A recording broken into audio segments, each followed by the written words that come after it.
I'm standing before a miracle. You're not in your boxes. It's so good to be here, especially today, and it's an honor to be sort of the kickoff for the coming back together.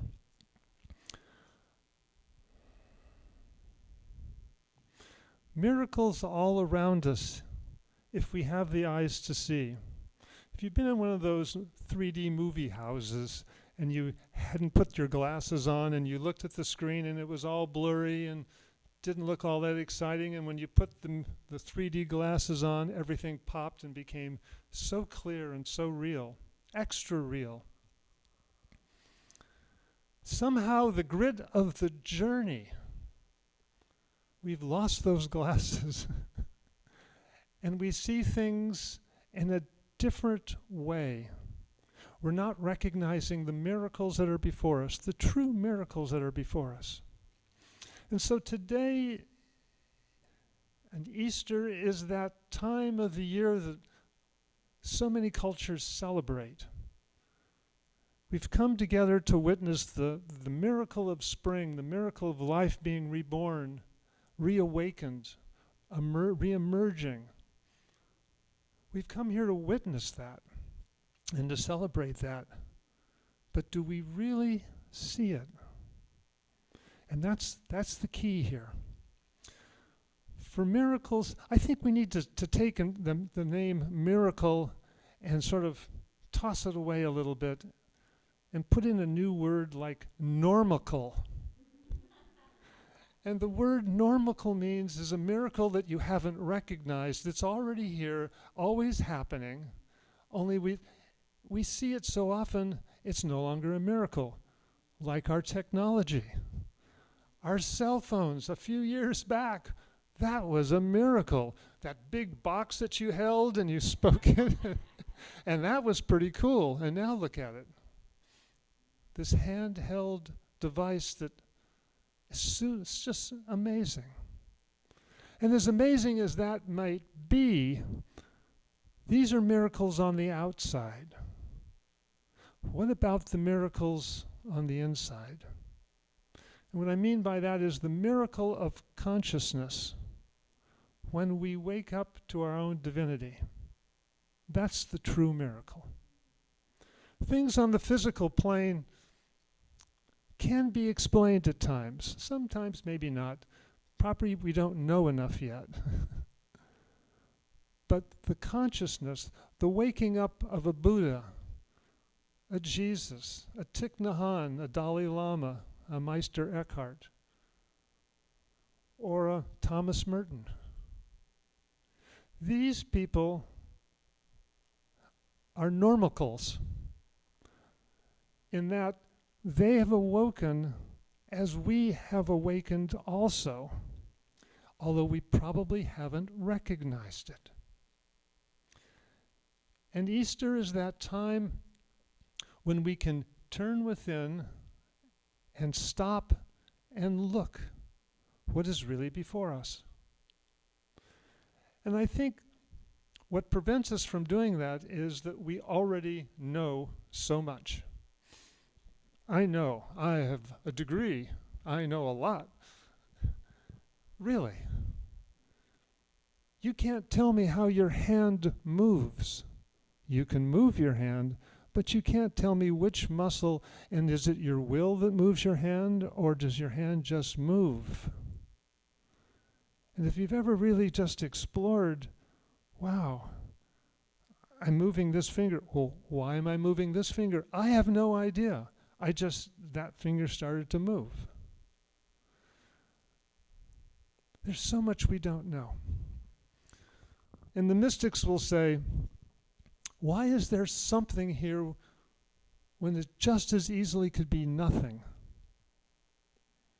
This universe, this ball of rock we call Earth, came together in space, and life came out of it. How is that happening? We have no idea. Do we need to know? Probably not. We don't need to know how our cell phone works or our car works. It gets us places. That's great.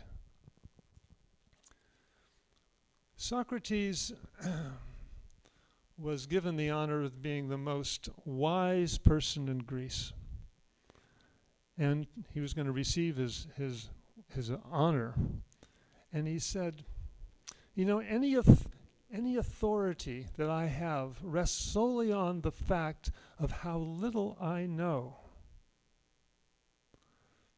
So this is a really wise person, and he's admitting how little that he knows. Maybe this is something that we could look at within our own lives. When we know so much, is it possible that we're excluding other opportunities or other ways of seeing because we already know how we see? We already know what we see. Maybe we're missing something here. So, the wake up, like masters that have gotten a lot of press, but there are the housewives, there's the clerks, there are so many that actually have awakened and don't even know it. And these are the people that Meredith was singing about, the people that are kind, the people that just show kindness. They exude this form of kindness. Thomas Merton talks about that place within us that's touchable, that is there. And he calls it the nothingness. At the center of our very being, there is a point of nothingness, which is untouched by thought or illusion.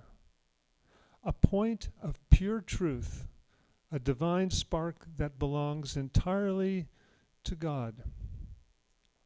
This spark is never at our disposal, but is from where God disposes of our lives. This spark is inaccessible to the fantasies of our own mind or the brutalities of our own will. This little point of nothingness is the glory of God written in our hearts. My favorite part in this is, this spark is inaccessible to the fantasies of our own mind or the brutalities of our own will. Could you imagine if we could will things into being? That would be pretty scary, because there's some pretty scary people out there.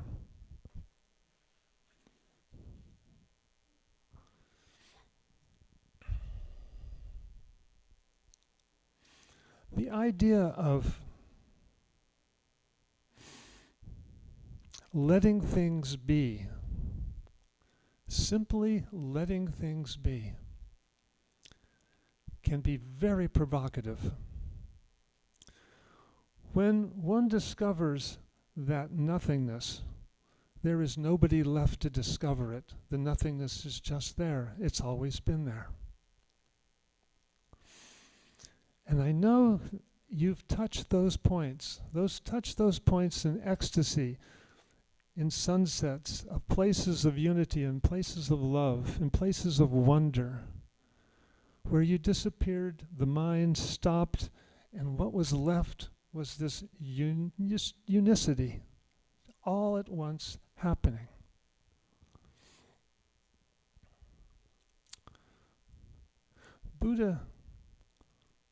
There's this Buddha story where he's walking on the road and this man is really angry, comes up to him and starts yelling at him and berating him and frothing, just going off on him like crazy.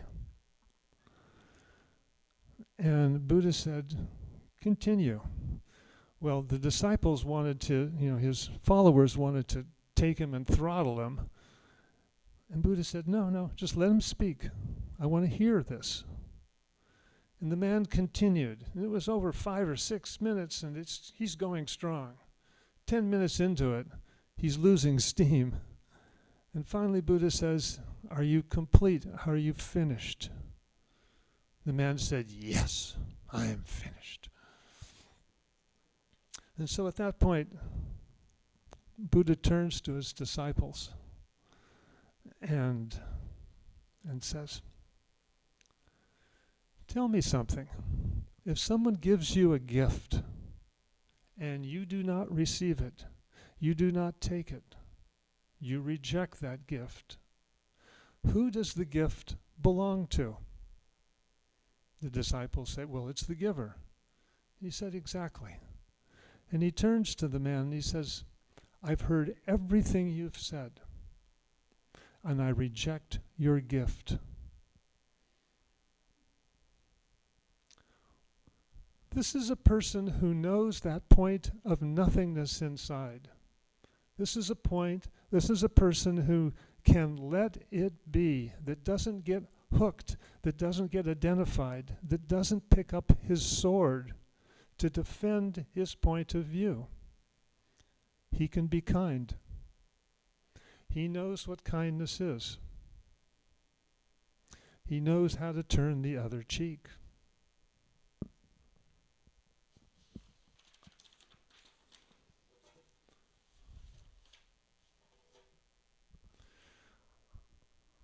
We're evolving constantly as a species, but we're not evolving very fast. We're pretty slow at it. I don't know that there's any evidence that we are a kinder species than we were 30,000 years ago, that we're kinder to each other, that we don't attack each other and make war on each other. But there is that point of nothingness within us that is touchable, that is knowable. And we, at some level, know it's there. This is our divinity within us. And I'm going to divide people into two groups. I know this is very simplistic. The first group would be those that have no idea that point is there. These are the people that life is about me, not about you, it's about me. These are the people that know that their God will do their bidding for them. These are the people that know that they are separate and then they need to have a sword to defend themselves. This is that beginning level of consciousness. And that's fine. But there is a second level of consciousness. Should we true to accept those miracles? And that miracle is that there is way more going on. The masters have showed us those ways. The master's way, the second level of consciousness, the awakening, is where we realize I never was a me. It has always been a we. I have been moved by the whole planet and the beyond. That I am inseparable from gravity, from my fellow human beings, from my DNA, from my programming, from what's going on in my stomach. For all of life is happening through me and as me. This is a very powerful, different perspective. And from this point of view, there is no separation, and there's no beginning and end. Now, that's tough to hear. It's like talking to fish and telling them about the water. When the fish finds itself on the hot bank, it now knows about water in a whole new way.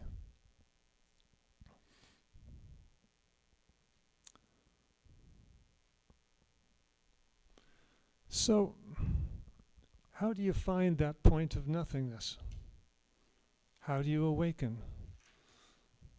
There's the second part of Thomas Merton's section here. And Mr. Merton says, I have no program for seeing this nothingness. See, there's no way to get there by our will. It is only given by grace, but the gates of heaven are open everywhere. Humility is the path. The willingness to be perpetually humbled heightens our vulnerability to realizing this nothingness, which is the very fulfillment of God manifested in us.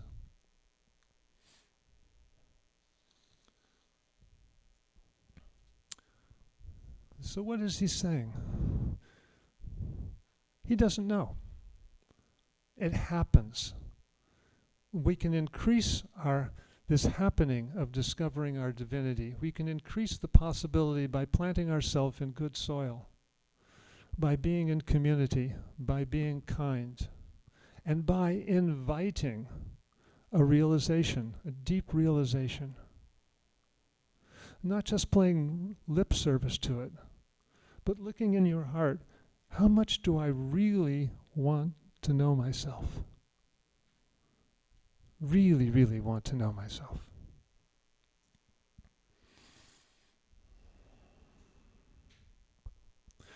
I'm going to finish with a Jesus story which is appropriate for today, and this is the miracle of calming the waters.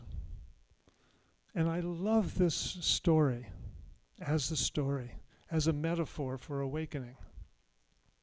So Jesus is in the back of the boat, asleep, and they're crossing the Sea of Galilee, and a storm comes raging up. Well, if you think of the sea as the subconscious, and you think of the storm as thoughts, as adversity, as anxiety, as confusion, when those thoughts arise, we get scared. So the disciples are very frightened, and they come and wake up Jesus and said, "The storm is here. We're going to drown. Why are you sleeping? Wake up. Come on, help us out. Stop the storm." And Jesus goes, "Oh gosh, okay. You guys just don't understand. You really don't get it." Jesus gets up, wakes himself up and says, "Quiet. Be still." The storm's gone. This is a metaphor for what happens when each of us is quiet and just is still. What happens to our problems when we just be quiet and look in the moment? Am I okay in the moment? When we're still in the moment, things tend to be okay. So in terms of finding that point of nothingness, in terms of recognizing miracles, perhaps the biggest key we can offer one another is to be quiet and to be still. And that's really what I'm leaving you with, is entering that point of nothingness. Should you want to, that vehicle is present right here. You can feel it in the room, and you know it in your hearts. Let's take this into prayer. And so as we take a breath together, the breath that signifies our connection, the breath that signifies our unity to the planet, that grounds us, that sustains us. And we follow that breath into that point of nothingness within.